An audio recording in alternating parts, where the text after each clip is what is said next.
Apocalypse, à partir du verset 12. J'ai mis déjà la même chose que la semaine passée, que Marie-Lou Mascotte a fait remarquer. Il y a 5 choses qu'on doit retenir dans les 7 lettres de l'Apocalypse.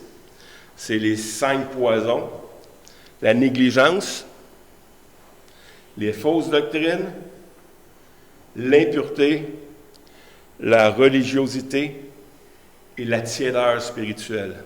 Donc, c'est ces 5 poisons qui sont là dans ces 7 lettres. Peut-être la semaine prochaine, je vais marquer davantage ce que le Seigneur loue des églises également, ce qu'il les félicite pour. C'est intéressant aussi de ne pas juste voir les problèmes, parce qu'on doit voir aussi ce qui est encourageant pour l'Église. Parce il y a les deux dans l'Église.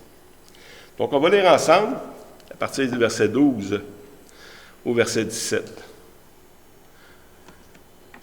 « Voici ce que dit celui qui a l'épée aiguë à 2 tranchants. Je sais où tu demeures. Je sais que là est le trône de Satan. Tu retiens mon nom et tu n'as pas renié ma foi. Même au jour d'Antipas, mon témoin fidèle, qui a été mis à mort chez vous, là où Satan a sa demeure. Mais j'ai quelque chose contre toi, c'est que tu as là des gens attachés à la doctrine de Balaam, qui enseignait à Balak à mettre une pierre d'échappement devant les fils d'Israël pour qu'ils mangeassent des viandes sacrifiées aux idoles et qu'ils se livrât à l'impudicité. De même, toi aussi, tu as des gens attachés pareillement à la doctrine de Nicolaïte.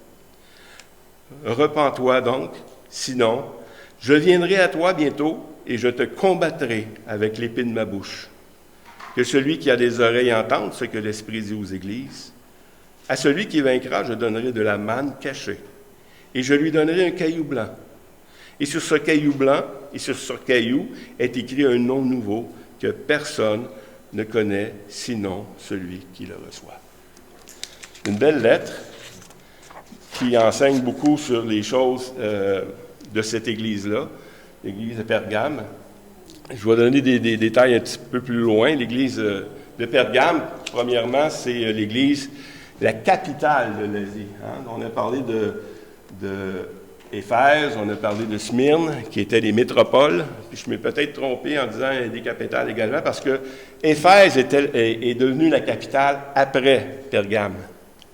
Mais c'est pour ça que là, aujourd'hui, j'aimerais replacer un peu les choses pour la capitale, parce que, mais tout de suite après ou en même temps, dans l'époque où que Jean a écrit la lettre, pas longtemps après, Éphèse est devenue la capitale de l'Asie. Donc, ce petit point-là pour clarifier. Le passage nous dit que « Voici ce que dit celui qui a l'épée aiguë à 2 tranchants.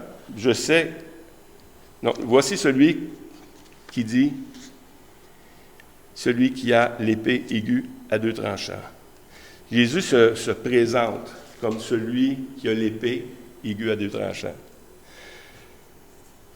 Quand on regarde ces passages-là, des fois, c'est dur à comprendre qu'est-ce que Jean veut dire par rapport à ces choses-là, mais on a des références avant, on a des références dans le premier chapitre également, hein, que Jésus il va venir, puis de sa bouche sort une épée. Il y a plusieurs interprétations sur ces choses-là, mais quand même, on va en voir quelques-unes. Et puis, l'épée était le symbole, premièrement, de la plus haute autorité, de l'autorité officielle, dont un proconsul de province pouvait être investi. Le ius gladi, ça veut dire le droit de vie ou de mort, était donné cette autorité-là. C'est eux qui avaient le droit de vie et de mort sur les gens. C'est quelque chose... même les Juifs ne pouvaient pas mettre à mort quelqu'un. C'est pour ça qu'ils sont allés voir les autorités pour le mettre à mort. Ici, on a aussi dans Jean 19. Jean 19, 10 à 11. On voit ici, quand Jésus il parle de ça, il dit « Pilate lui dit, « Est-ce à moi que tu ne parles pas?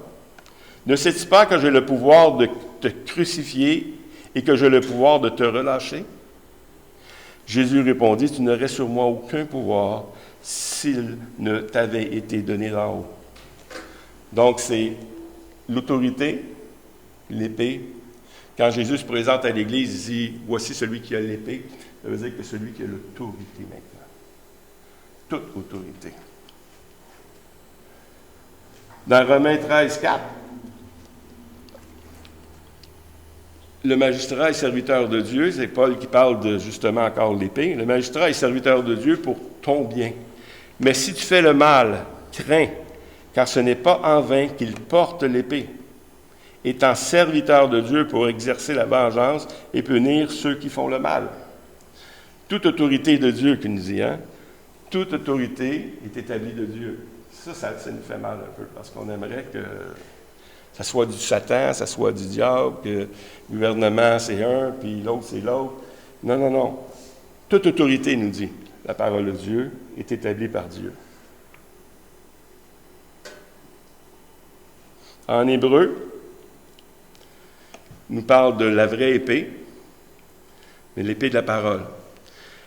Car la parole de Dieu est vivante et efficace, plus tranchant qu'une épée quelconque, à 2 tranchants, pénétrant jusqu'à partager âme et esprit, jointure et moelle.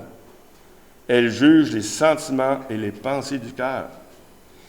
Nulle créature n'est cachée devant lui, mais tout est à nu et à découvert aux yeux de celui à qui nous devons rendre des comptes. Donc, on voit ici que la parole de Dieu, elle sépare. Elle sépare tellement la parole de Dieu qu'elle sépare même les pensées, nos sentiments, puis vraiment ce qui est de Dieu. Parce que nous, on n'est pas capable de le faire. On pense toujours que ce qu'on croit, c'est de Dieu. Hein? Mais quand tu mets ce que tu crois à la lumière de la parole de Dieu, tu t'aperçois que ce n'est pas toujours évident. Ce n'est pas toujours ça. C'est pour ça que l'épée de la parole est tellement importante. Puis qui dit qu'il y a l'épée de la parole, c'est Jésus-Christ. On va le voir plus tard encore avec l'épée de la parole, quand on va y revenir. Mais elle met à nu. Il dit ici dans le verset 13, il dit « Mais tout est à nu et à découvert aux yeux de celui à qui nous devons rendre des comptes. » Ça veut dire quoi, ça? C'est que non seulement la parole de Dieu fait des choses, elle connaît les pensées du cœur, mais elle nous connaît. La parole, c'est pas juste la Bible, c'est autre chose. Jésus-Christ, on va voir plus tard, c'est la parole. Mais ce qu'il est en train de dire, c'est qu'il connaît. Il nous connaît. Peu importe ce qu'on a fait, il connaît nos sentiments, il connaît ce qu'on a fait, il connaît tout de nous. C'est pour ça qu'il peut dire, verset 13, « Je sais où tu demeures. Je sais que là est le trône de Satan. » Il sait. Il sait quelle chose qu'ils vivent, eux.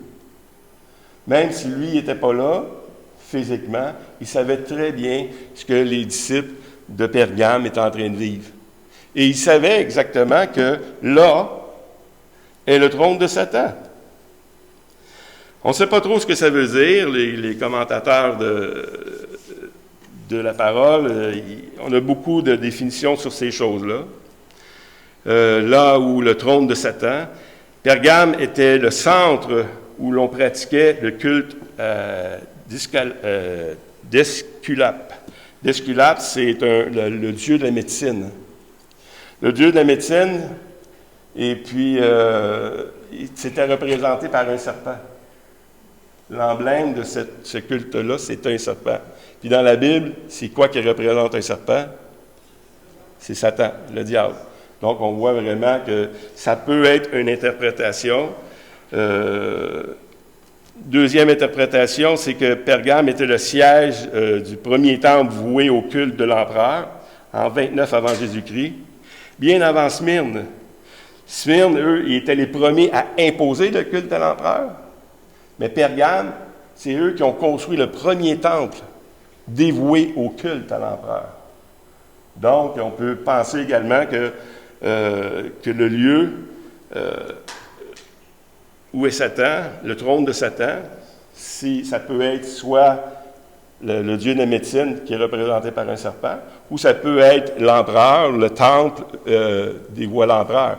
Et moi, je crois plutôt la dernière, parce qu'on voit vraiment que ce lieu-là, Pergame, non seulement ils en ont construit un, mais ils en ont construit 2 autres pas longtemps après.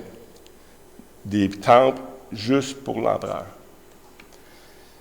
Et puis, on va en reparler un petit peu plus loin également, parce qu'il y en a un qui est mort là-bas par rapport à ce culte-là.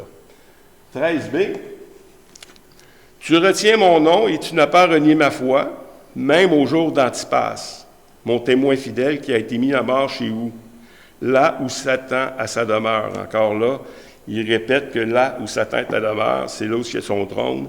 Donc, on voit qu'ici, qu'il y a un personnage, Antipas. On ne sait pas s'il est de l'Église là-bas. L'Église catholique dit qu'il était évêque là-bas, mais il n'y a rien qui nous indique dans l'histoire s'il était vraiment de là ou il était de passage, là. Parce qu'il y a beaucoup de missionnaires, ça voyageait, puis c'est là qu'il a été mis à mort, d'après la parole que Jésus dit. C'est pas sûr qu'il était de là, mais c'est là quand même qu'il a été mis à mort. Puis pourquoi il a été mis à mort, justement? Parce que il donnait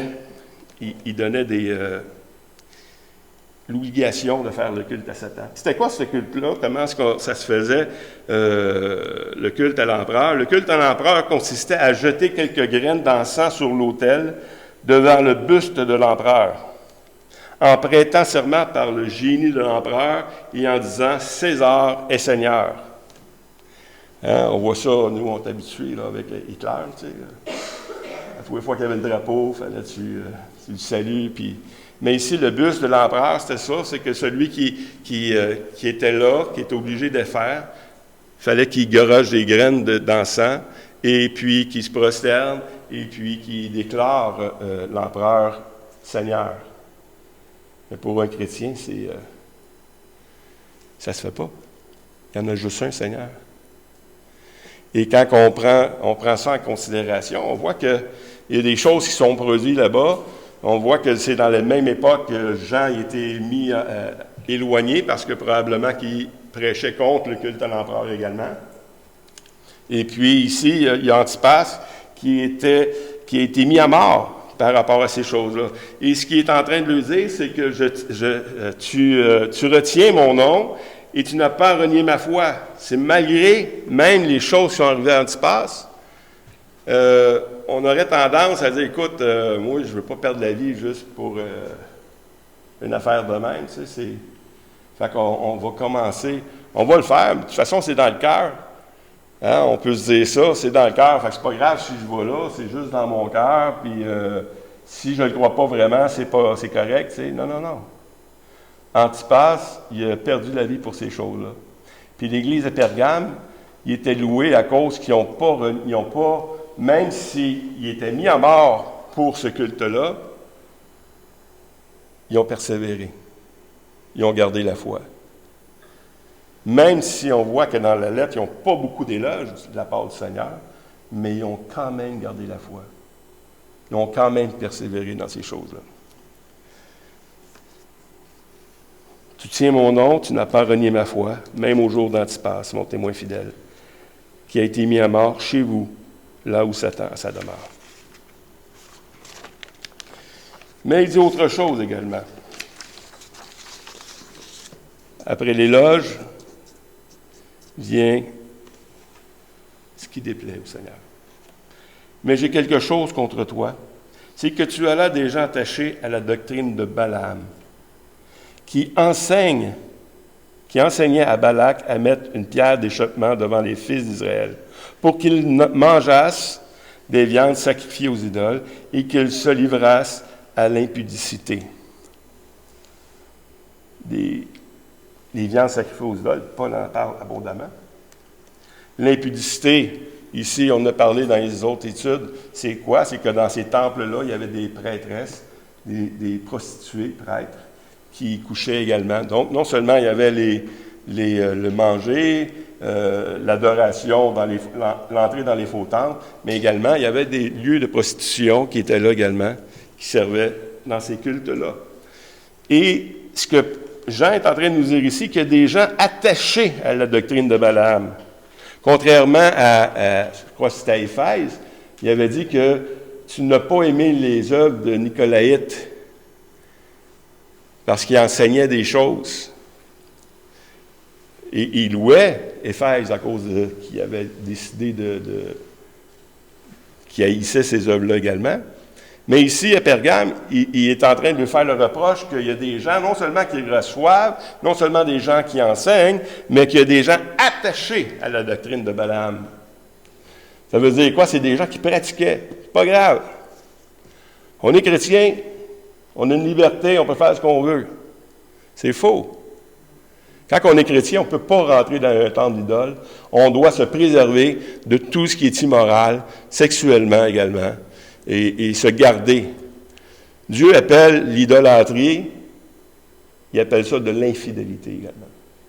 Non seulement l'idole t'emmène dans une infidélité envers Dieu, mais également les désirs sexuels et les choses autres t'emmènent dans une immoralité. Et qu'est-ce qui se passait avec Balaam, puis Balak, justement? Balak était un roi, puis Balaam était un prophète de l'Éternel. Et ce qui se produisait, c'est que Balak, il dit, il y a eu Israël qui est en train de prendre place. Il dit, viens, et viens maudire. Parce que je sais que si tu maudis, ils vont être maudits. Si tu bénis, ils vont être bénis. Et Balaam, il dit, je peux juste faire ce que le Seigneur va me dire de faire. Fait, viens, je vais te les montrer. Fait qu'il les emmène, il va leur montrer. Il montre une partie du temps. Il ne peut pas tout les montrer, c'est tellement gros, les tribus d'Israël, tout ça. Fait qu'il montre une partie. Puis là, il y a des sacrifices. Puis le Seigneur dit, non, tu ne maudiras pas. Fait qu'il n'a pas maudit. Mais là, Balak, qui était le roi, qui dit, écoute, je t'ai demandé de les maudire. Puis même, en plus de ne pas les maudire, tu les bénis en plus. Ben moi, je t'ai dit que je vais faire uniquement ce que le Seigneur m'a demandé de faire. Le Seigneur me dit de bénir, je vais bénir. Fait qu'il l'envoie à plusieurs places comme ça également pour maudire le peuple d'Israël, puis il dit non, je ne peux pas le maudire. Puis quand tu lis ces choses-là dans le Nombre, tu vois que Balaam ne peut que faire ce que Dieu lui demande de faire. Mais il a quand même donné un conseil à Balak. Je ne peux pas le maudire, mais je sais qu'est-ce qui peut arriver pour que Dieu les maudisse. C'est que tu mettes des femmes devant eux autres. Puis ces femmes-là, qui sont des femmes, ou des prostituées, ou peu importe, qui adorent d'autres dieux. Puis si tu fais ça, bien, ils vont pécher automatiquement. Puis s'ils pêchent, bien, ils se retirent de la bénédiction automatiquement. Bien, ça nous apprend à quoi, à nous? C'est que si on ne se garde pas pur pour le Seigneur, oui, on est sous la grâce. On est sous le chapeau de la grâce. La grâce est sur nous de Dieu, la grâce de Dieu. Mais si nous, on se retire, on est encore chrétien, mais on n'a plus la bénédiction et la grâce de Dieu qui va nous couvrir. On est encore sauvés, mais on se met nous-mêmes en danger. On est encore chrétien, mais on peut encore donner accès au diable dans nos vies. La Bible nous en parle, c'est que c'est lui, couchez-vous pas si vous êtes choqués, réglez les choses pour ne pas donner accès au diable. Fait qu'on peut donner accès au diable, la même chose. Donc, si Balaam, c'est ce qui est arrivé, c'est ce qu'il a dit à Balak, fais ça, puis quand on lit le texte, moi j'ai cherché le texte, parce que j'entendais Pasteur Jeff parler de ça. Je ne vois pas ça dans le texte, mais c'est pas dans le texte, c'est pas dans les premiers versets, c'est pas dans les 2 premiers chapitres qui en parlent, c'est un petit peu plus loin qui en parle. Et puis, on voit dans Nombre 25, 1 à 2, Nombre 25, 1 à 2, Israël demeurait à Sittite, et le peuple commença à se livrer à la débauche avec les filles de Moab. Elles invitèrent le peuple au sacrifice de leur Dieu, et le peuple mangea et se prosterna devant leur Dieu. Donc, on voit que les femmes étaient là, puis on voit qu'ils ont commencé à adorer, ils ont commencé à se prosterner devant leur Dieu. Mais d'où ça vient, ça? C'est là qu'on le voit dans le Nombre 31, 15 à 16. Il dit, « Voici, ce sont elles qui, sur la parole de Balaam, ont entraîné les enfants d'Israël à l'infidélité envers l'Éternel, dans l'affaire de Péor. Et alors éclata la peine dans l'assemblée de l'Éternel. Il leur dit, « Avez-vous laissé la vie à toutes les femmes? »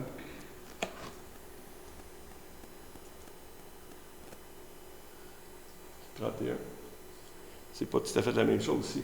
Il leur dit, avez-vous laissé la vie à toutes les femmes? Voici ce sont elles, qui, sur la parole de Balaam, ont entraîné les enfants d'Israël à l'infidélité envers l'Éternel dans l'affaire de Péor.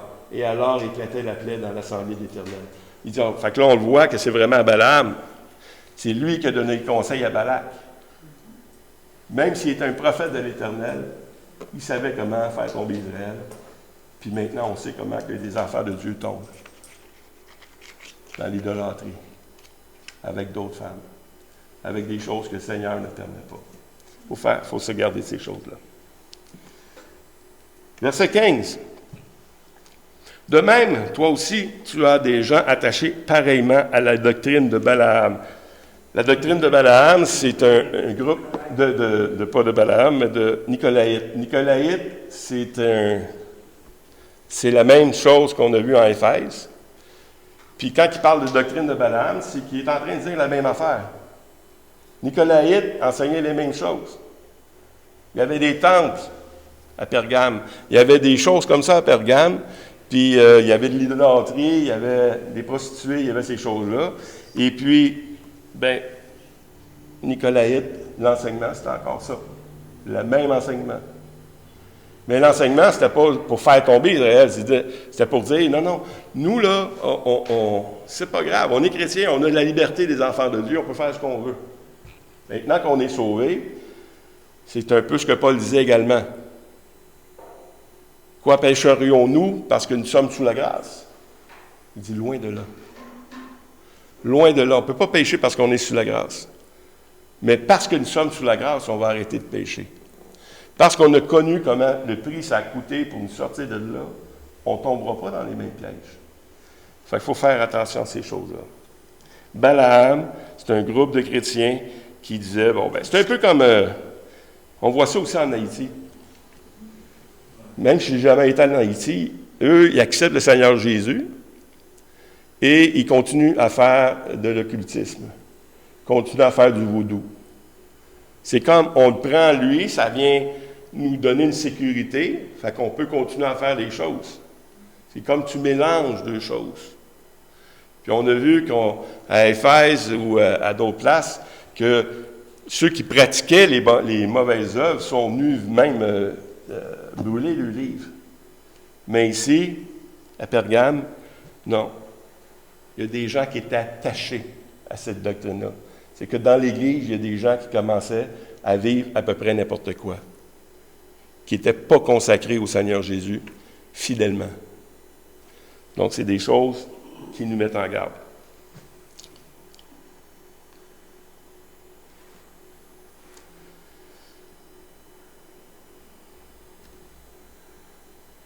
Verset 16. Repens-toi donc, sinon je viendrai à toi bientôt, et je combattrai avec l'épée de ma bouche. C'est un passage, un chapitre intéressant. Il dit, repens-toi, je viendrai bientôt, et je te combattrai avec l'épée de ma bouche.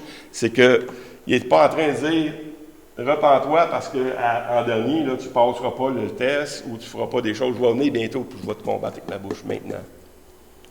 Comme à Éphèse, qui dit, je vais enlever ton chandelier de sa place. C'est pas juste à la fin des temps, au Seigneur, que les choses vont se produire. Le Seigneur ne laissera pas ça agir dans l'Église. Fait autant que la doctrine de Nicolaïte, le Seigneur est en train de dire, repens-toi, parce que je ne laisserai pas ça. Qu'est-ce que je vais arriver? C'est que, repens-toi donc, je viendrai à toi bientôt, et je te combattrai avec l'épée de ma bouche. On a beaucoup à combattre avec l'épée de la bouche. Nous, les chrétiens, le Seigneur, il combattait avec sa bouche, avec l'épée de sa bouche, mais nous aussi, les chrétiens. Comment on combat les fausses doctrines? Comment on combat les faux comportements? Par la parole de Dieu. Uniquement par la parole. Puis s'ils ne sont pas convaincus par la parole, il n'y a rien à faire. La Bible nous enseigne à faire de la discipline dans l'Église. Il dit, si ton frère a péché, reprends-le toi seul. S'il se repent, tu l'as gagné. Mais s'il ne t'écoute pas, prends un autre, vas-y. Puis s'il ne vous écoute pas, dites-le à l'Église. Puis s'il ne vous écoute pas encore, ben, il va être coupé de l'Église. Ben, c'est une doctrine importante. Le Seigneur, il nous met en garde ici qu'on a à faire de la discipline dans l'Église. On a à ne pas laisser les choses aller, les choses qu'on connaît. On doit premièrement se convaincre, on doit premièrement aller les uns envers les autres, puis s'enseigner. Parce que c'est facile de tomber dans le panneau. On doit s'enseigner. Mais si la personne ne veut pas être enseignée, qu'est-ce qu'on fait? Bien là, il y a un processus de discipline qu'on doit mettre en application. S'il persévère dans le péché. Avec 2 ou 3, après ça, on le dit à l'Église. Puis s'il n'y a pas de repentance, bien, on est obligé de se séparer de ces gens-là. Parce que ces gens-là affectent tout le corps de l'Église. Si c'était seulement leur vie, bien écoute, tu vas payer le prix, puis c'est tout. Hein? Non, le problème, c'est que l'Église va payer le prix. C'est pour ça qu'il faut se garder peu. C'est pour ça qu'il faut se tenir. C'est pour ça qu'il faut s'encourager. Il ne faut pas laisser cacher des choses qu'on a dans notre vie. J'ai un problème, bien, je vais le tenir caché, puis j'en parlerai pas, parce que si je le dis, bien, ils vont me mettre dehors de l'Église. Non. Si j'ai un problème, l'Église va m'aider. On va prier pour moi. On va regarder la parole de Dieu, puis je vais être tellement convaincu que je ne retournerai plus dans ces problèmes-là. C'est ça, l'Église. L'Église s'encourage, parce qu'il n'y a personne de parfait, puis on doit s'encourager à vivre pieusement dans le Seigneur. Et Jésus, il dit, je vais venir, puis je vais te combattre avec l'épée de ma bouche. Combattre, c'est un terme aussi qui est intéressant dans ce passage-là, parce qu'on combat avec la parole. Paul, il dit de prendre tous les armes de Dieu. Hein? Des armes défensives et offensive. Puis dans ces armes-là, je ne sais pas si on va le voir, mais on voit que la ceinture de vérité, la vérité, c'est quoi sa parole? Une arme défensive. Mais c'est une arme aussi à la fin des armes, c'est une épée offensive, à 2 tranchants, pour te battre. Tu peux te défendre avec, mais tu peux donner des coups également avec. Fait que je vais te combattre avec l'épée de ma bouche. Pardon? Je les combattrai. Bien, chez qui ils vont combattre, c'est ceux qui renient. Il ne combattra pas contre l'Église qui prennent position, puis qui gardent la parole de Dieu, puis qui gardent ces choses-là. Si je les combats, c'est ceux, les Nicolaïtes, justement, qui veulent s'attacher à ces doctrines-là, dire non, c'est pas grave, nous autres, on est des chrétiens, puis on peut vivre comme on veut. C'est plate, mais on le voit encore aujourd'hui. Il y a des chrétiens qui vivent comme ça encore aujourd'hui. Puis souvent, ces chrétiens-là, ben, ils changent d'église, ils vont d'une église à l'autre. Ou, pire, c'est qu'ils s'assemblent tous d'une église. Puis je vous dis, je en connais une couple d'églises comme ça, que le pasteur a commis des choses infidèles au Seigneur, puis les membres le suivent là-dedans. Puis les gens, tu vois qu'il y a des divorces entre les chrétiens dans l'église, puis des remariages dans l'église, puis des choses incroyables. Mais si on ne se garde pas, si au nom de l'amour, il faut les aimer pareil. Non. C'est pas bon pour eux, puis c'est pas bon pour nous. On va peut-être en parler un petit peu plus la semaine prochaine, parce que c'est pas moi qui enseigne la semaine prochaine, mais il y a des choses quand même qu'on doit parler avec le repas du Seigneur, parce qu'on le voit quand on regarde les avertissements de Paul pour le repas du Seigneur. Celui qui s'attache à une prostituée, devient une seule chair, puis s'il devient une seule chair, bien, quand on prend le repas du Seigneur, on est un seul corps, on souille le corps. Fait que c'est quelque chose d'important. Quelque chose d'important. Marc 1, 22, il était frappé de la doctrine. Encore là, quand Jésus enseignait, les Juifs, ils étaient frappés de la doctrine. Je les combattrai avec l'épée de ma bouche. Et sa doctrine, il était frappé de sa doctrine, la doctrine du Seigneur, car ils enseignaient comme ayant autorité et non pas comme les scribes. L'épée, c'est l'autorité.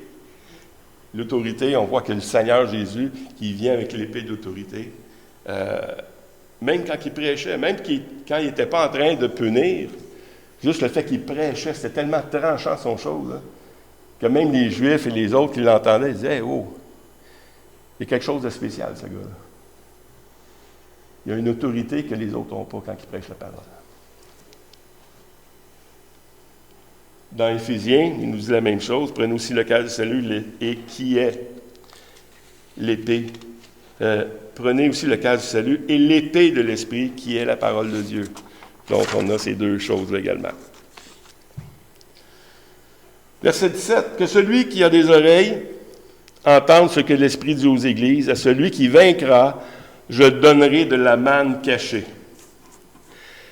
Un autre passage, c'est assez drôle quand on lit tous les commentateurs ceux qui étudient les juridis de la Bible, qui parlent de ces choses-là. Il y a tellement d'opinions différentes. Je ne sais pas quelle opinion vous avez déjà entendue de ces choses-là, mais c'est quand même... je vais vous en donner deux aujourd'hui, mais c'est des choses, des fois, qu'on peut se demander de quoi qu'ils parlent. Je donnerai de la manne cachée. La manne, on sait qu'elle était dans le désert. On sait que les Juifs en ont mangé pendant les 40 ans qu'ils ont vécu dans le désert. On va voir Jean. Non, avant ça, je vais vous lire quelque chose. C'est très rare que vous allez entendre lire dans ces livres-là, mais un des livres qu'on a une histoire là-dessus, c'est dans Maccabée. Dans un des livres apocryphes, les livres qui ne sont pas dans nos Bibles, mais c'est des livres quand même importants, pas pour leur valeur qui dit « Ah, ainsi parle l'Éternel », mais dans leur valeur historique. Il y a des choses qui sont écrites dans les livres de Maccabée qui ne sont pas ailleurs. Puis il y a des choses, des fois, qui peuvent nous donner une puce à l'oreille pour dire « C'est peut-être de ça qu'il parle ».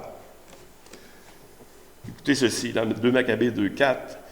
Dans cet écrit, il était raconté que le prophète, averti par un oracle, se fit accompagner par la tente et l'arche, qui se rendit à la montagne où Moïse était monté et d'où il avait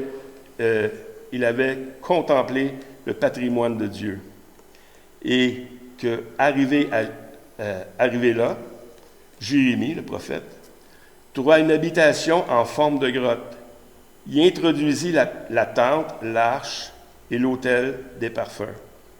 Après quoi, il en obstrua l'entrée. Un petit peu plus loin, il dit « Ce lieu resta inconnu jusqu'à ce que Dieu ait accompli le rassemblement de son peuple et lui ait manifesté sa miséricorde.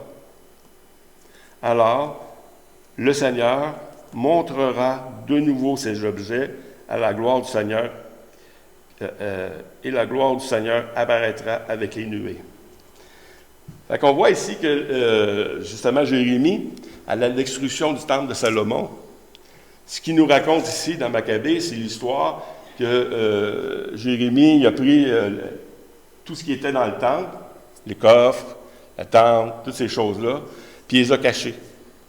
Puis dans le coffre, il y avait quoi dans le coffre? La manne, la verge, les tables de loi. Fait qu'il a pris toutes ces choses-là, puis selon l'histoire, hein, c'est vrai, c'est pas vrai, c'est quand même l'histoire, il a caché ça dans le mont Nebo, je pense, où ce que Moïse, en tout cas, avant de rentrer dans la terre promise, il avait monté, il avait contemplé le lieu. Et il a mis ça là, puis ce qu'il disait, la prophétie, c'est que ça ne sera pas révélé, ces choses-là ne sortiront pas de là, tant que le Seigneur ne reviendra pas. Puis quand il va revenir, il va avoir la nuée. C'est quelque chose d'intéressant, quand même. L'histoire, c'est-tu toujours vrai, l'histoire? Hein? Si on vous raconte l'histoire des Amérindiens, des Indiens d'Amérique, c'est ça. Ça dépend qui le compte. On compte l'histoire selon ce qu'on veut bien. Hein? Fait qu'ici, qu'est-ce qu'il dit? Que que celui qui a des oreilles entende ce que l'Esprit dit aux Églises. À celui qui vaincra, je donnerai de la manne cachée. Fait il y en a qui disent que c'est sûrement ça. T'sais. Quand le Seigneur va revenir, tout ce qui était caché là, ça va revenir puis ça va être là. Bon, c'est une interprétation. Jean 6, 31. On nous dit c'est quoi la manne. Jean 6, 31 à 35. Nos pères ont mangé la manne dans le désert, selon qu'il est écrit, il leur donna le pain du ciel à manger. C'est les Juifs qui disaient ça. Jésus leur dit, en vérité, je vous le dis, Moïse ne vous a pas donné le pain du ciel, mais mon Père vous donne le vrai pain du ciel. Car le pain de Dieu, c'est celui qui descend du ciel et qui donne la vie au monde. Ils lui dirent, Seigneur, donne-nous toujours ce pain. Jésus leur dit, je suis le pain de vie. Celui qui vient à moi n'aura jamais faim, et celui qui croit en moi n'aura jamais soif. Donc Jésus, il dit, la manne de vous parlez, que Moïse vous a donné, mais finalement, ce n'est pas Moïse qui l'a donné, c'est Dieu qui vous l'a donné. Mais ce pain-là, le vrai pain, il ne dit pas c'est quoi qui descend du ciel, il dit c'est qui? C'est celui qui descend du ciel. C'est intéressant. Hein? Jésus, c'est celui. Et Jésus nous parle du pain caché. Je vous donnerai la manne cachée. C'est caché aux yeux de qui? De ceux qui périssent. Il va se donner lui-même. Moi, je crois plus à cette interprétation-là. Et puis, c'est une interprétation qui colle avec les textes du Nouveau Testament aussi. Mais il y a des choses spéciales également qu'on peut avoir plus loin. Mais Jésus est le pain. Il s'est donné lui-même pour nous. Et c'est le pain de vie. 17b, une autre chose qui a fait couler beaucoup d'encre également. Et je leur donnerai un caillou blanc. Et sur ce caillou est écrit un nom nouveau que personne ne connaît, si ce n'est celui qui le reçoit. Le caillou blanc, ça aussi, ça a fait vraiment jaser. Il y a 3 interprétations que j'ai sorties. Il y en a beaucoup, mais 3 que j'ai ressorties. Un caillou blanc était donné à celui qui était acquitté dans un jugement. Est-ce que Jésus parle de ce caillou-là? Je vais te donner ça parce que j'ai payé ta dette. Peut-être. Deuxième caillou, c'est un caillou blanc qui était donné aux gladiateurs vainqueurs dans les arènes qui se trouvaient autorisés par là à reprendre la vie civile. Ce caillou portait le nom du gladiateur parce qu'il était comme esclave. Il était gladiateur, il était pris là, il était obligé de faire les jeux. Mais quand il gagnait, il y avait le prix de la victoire, c'était quoi? La libération. Maintenant, tu as combattu, tu étais vainqueur, je te donne le caillou blanc. Ça a du sens? Est-ce que c'est ça? On ne sait pas. Troisième interprétation, un caillou blanc était donné en signe d'autorisation de participer à des festivités. Donc, le caillou blanc pourrait être le symbole de l'admission au festin des noces de l'agneau. Ça peut être ça aussi. Lequel c'est? Je ne sais pas si Claude a une interprétation autre que ceux que je viens de nommer, ou quelqu'un d'autre a d'autres interprétations. C'est le temps de le dire. Ou qu'on ne se taise jamais. Non, c'est pas ça. Il n'y a rien de sûr. Il n'y a rien de sûr. Ils sont mis devant un épreuve. C'est ça. C'est ça. Même sur le caillou blanc, il y a quelque chose qui est écrit. Il dit, il est écrit un nom nouveau que personne ne connaît. Oh! Que personne ne connaît. Est-ce que c'est que Dieu va nous donner à nous chacun un nom nouveau? On voit avec ses disciples, ses apôtres, Jésus, souvent, il changeait de nom. Hein? Saul, ainsi de suite. Pierre, pour ne pas faire le jeu de Pierre. Là. Vie nouvelle, nouveau nom. Une vie nouvelle, nouveau nom. Ou, parce qu'il dit, ici, il ne dit pas qu'il va vous donner un nom nouveau. Et un nom nouveau que personne ne connaît, c'est peut-être pas celui que toi, tu vas avoir. Parce que plus loin dans l'Apocalypse, on voit que Jésus a un nouveau nom. Il a un nouveau nom. C'est ça qu'on on peut voir un nom que personne ne connaît. Dans Apocalypse 3.12, il dit « Celui qui vaincra, je ferai de lui une colonne dans le temple de mon Dieu, et il ne sortira plus. J'écrirai sur lui le nom de mon Dieu, le nom de la ville de mon Dieu, de la nouvelle Jérusalem, qui descend du ciel d'auprès de mon Dieu, et mon nom nouveau. » Donc, sur la pierre, quel nom est écrit? Peut-être le nom comme il est écrit, ou qu'on croit que c'est notre nouveau nom, ou c'est le nouveau nom du Seigneur qui est écrit là-dessus, que personne ne connaît, celui qui reçoit la pierre. Si je reçois la pierre, puis je vois le nom, le nouveau nom du Seigneur, ça peut être une récompense aussi. Donc, les deux se tiennent, mais on voit que c'est intéressant de voir toutes ces choses-là. Le Seigneur nous demande d'être fidèles. Il nous demande de nous garder. Il demande à l'Église surtout de se garder et de pratiquer la discipline au milieu de nous. Et ça, si on le fait, on n'aura pas de reproche. Puis si on le fait, la discipline, c'est jamais fait dans un contexte de punition de la personne pour détruire la personne. C'est pas comme nous autres, quand on est tanné de nos enfants, il donne une tape, là. Mais s'il donne une tape pour t'enlever ça, hein? D'enlever, parce que tu es tellement tanné, là, ça te fait du bien à toi. Seigneur, pas de même. Aujourd'hui, on n'a plus le droit de taper les enfants des autres, mais nos enfants, je pense, c'est encore permis. On n'a plus le droit de les battre. Je pense qu'on n'a jamais eu le droit. Oui, c'est ça. Il y a différentes manières de discipliner, mais il y a une discipline qui doit être là.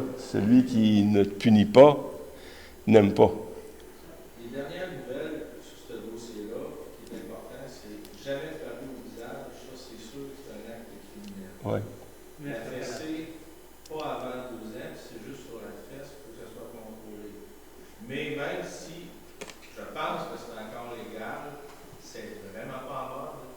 Tu vas attirer tes voisins, tu vas attirer des PJ, tu vas faire que. C'est sûr, c'est sûr. On n'est plus dans le temps du On n'est plus dans le temps du Seigneur Jésus. Et avant lui, hein, si ton enfant il n'est pas drette, là, tu peux quasiment le tuer. Tu as le droit. On n'est plus là. Mais ce n'est pas le but de l'enseignement. Le but de l'enseignement, c'est de dire, quand on punit quelqu'un, c'est qu'on désire qu'il se convertit, qu'il se tourne, puis qu'il entende comme il faut. Puis le Seigneur, une chose qu'il dit, c'est que je vais venir le combattre avec l'épée de ma bouche. Il va connaître la vérité. Puis il va falloir qu'il prenne des décisions par rapport à la vérité. S'il ne prend pas ces décisions-là, bien, il va avoir des conséquences encore plus grandes. Et nous, en tant qu'Église, c'est comme ça qu'on doit punir également, qu'on doit exercer l'autorité. Et puis, quand l'autorité est là, bien, nous, on est exempts de châtiment parce qu'on a accompli la volonté. Donc, c'est un peu l'enseignement qu'on avait aujourd'hui pour Pergame. C'est des choses un peu difficiles. On voit que les églises sont... ça ressemble à l'église de ce temps-là, ça ressemble un peu à notre église. Et on a des choses à faire, des choses à accomplir. Des choses qui vont nous être reprochées, mais des choses également qui vont nous être félicitées. Donc, Seigneur Dieu, merci pour ta parole encore une fois. Et merci de cette importance-là de nous garder de cette doctrine de relâchement.